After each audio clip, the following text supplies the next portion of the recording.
guys, it's Zhiana and welcome to episode 2 of Watch This Space. In this episode, I will be covering movie news and Kazleberry is going to be bringing you up to date on all the latest things happening on the small screen. We're also going to be doing a spotlight on one of our all-time favourite sci-fi shows, Stargate SG1. In TV news, Punisher is getting its own show on Netflix, with Jon Bernthal returning to the role he first played in Daredevil.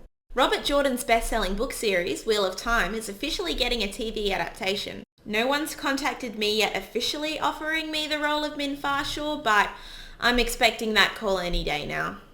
John Barrowman recently tweeted about being in Cardiff, sparking rumours that he may be reprising his role of Captain Jack Harkness on the Doctor Who Christmas special. HBO has been sending warning letters to Game of Thrones pirates with the help of Australian company IP Echelon. The letters are just warnings, and recipients are not in danger of any legal action, but they urge people to pay for the episodes instead of pirating them and let them know where they can find them legally. And CBS announced on Twitter that filming for the new Star Trek TV series will begin in Toronto in the autumn.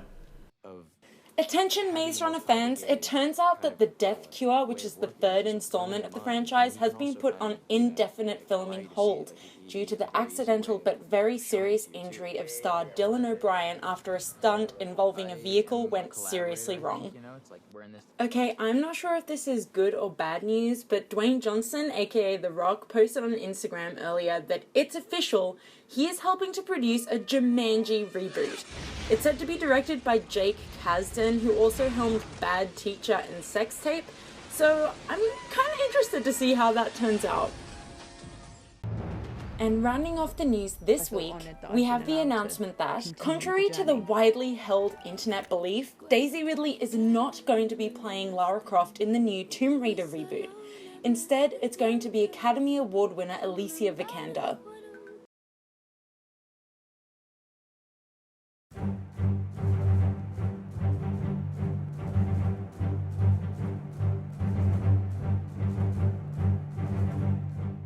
Stargate SG1 was an action-adventure military sci-fi show based on the 1994 movie Stargate, starring Kurt Russell and James Spader. The show follows a group of adventurers tasked with a mission to explore the galaxy through an ancient wormhole device, making contact with any alien civilizations they meet along the way, many of which have developed from ancient Earth cultures after humans from Earth were relocated thousands of years ago.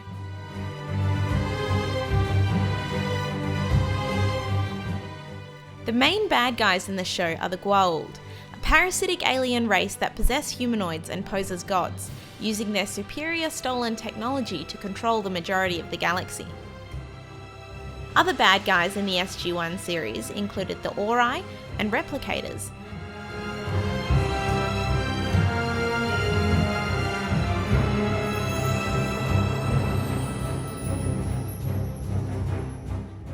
Richard Dean Anderson, already known for his show MacGyver, took the lead, playing smart-mouth Colonel Jack O'Neill, an ex-retired Air Force veteran and the leader of SG1. Michael Shanks took the role of Dr. Daniel Jackson, the brilliant archaeologist and cultural ambassador of the team. Major Samantha Carter, played by Amanda Tapping, was the team scientist, a military astrophysicist and genius without peer. The final member of the team was Teal'c, played by Christopher Judge, a stoic and dedicated alien warrior who joined Stargate Command to fight alongside the Tari, or Earth humans, in the fight against their common enemy. Also joining SG1 at different points throughout the show's run were Jonas Quinn, played by Corin Nemec, and Vala Maldoran and Cameron Mitchell, played by Claudia Black and Ben Browder. Running for 9 seasons, SG1 is the longest-running North American science fiction television series, also spawning 2 spin-off series, Stargate Atlantis with Joe Flanagan and Jason Momoa, and Stargate Universe with Robert Carlyle, and 2 straight-to-DVD movies, Continuum and The Ark of Truth.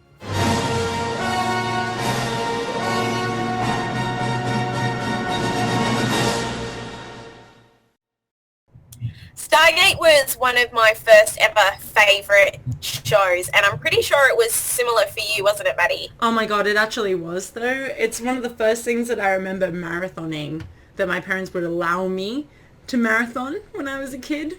Yeah. when I was 15, I tried to learn how to speak Jafar because I thought it would be really exciting. I was like, Trekkies get to learn Klingon. Why don't I learn this? And I quickly discovered that there's about 4 words in Jafar and 3 of them are Cree. Yeah, I'm like, yeah, Jafar, Cree, like, and then Chapa I. There you go. That's it. That's the limit of my my Jafar language or Gould language. But I think the best thing about this show is that we've been lucky enough that all of the actors have come out for conventions to Australia. And I've met every single one of the SG1 crew, I guess. What about you? I have a Stargate box set. This is my prized possession. This is like I don't really collect things. So for me to decide that Stargate was one, I wanted a box set for, and 2, that I was going to spend money on getting signatures for, was a really big deal for me. So here we go. I have Corin Nemec, who played Jonas Quinn. That was the first one I got. And then a couple of years ago, a friend of my birthday got... you got it too! I'm so excited. For a couple of years ago, my friend for my birthday paid for me to go to a Stargate dinner and meet Cliff Simon, Ben Browder, and Michael Shanks. Oh my god. So lucky. Yes. So real quick, Kaz, like, who was your favorite character then in Stargate? Dr. Daniel Jackson was my all-time favorite character of any show for any reason out of anyone ever. So, yeah, Daniel Jackson. Oh my god, I'm exactly in the same boat as you. Daniel Jackson is amazing, and he's the reason that I have a degree in ancient history.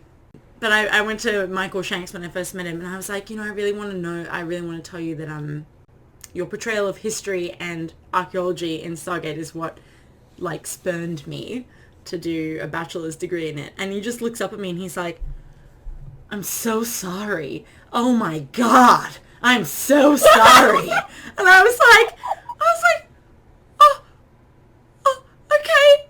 I actually really liked it. Okay, thanks. I actually was really proud. I was like, oh, okay. And he was like, good for you. I'm like, yeah. So I guess he doesn't actually like history in real life. So that's everything from us, guys. Thanks for watching. Okay, and we're going to be back in 2 weeks on the 22nd of May, and we will be reviewing X-Men Apocalypse.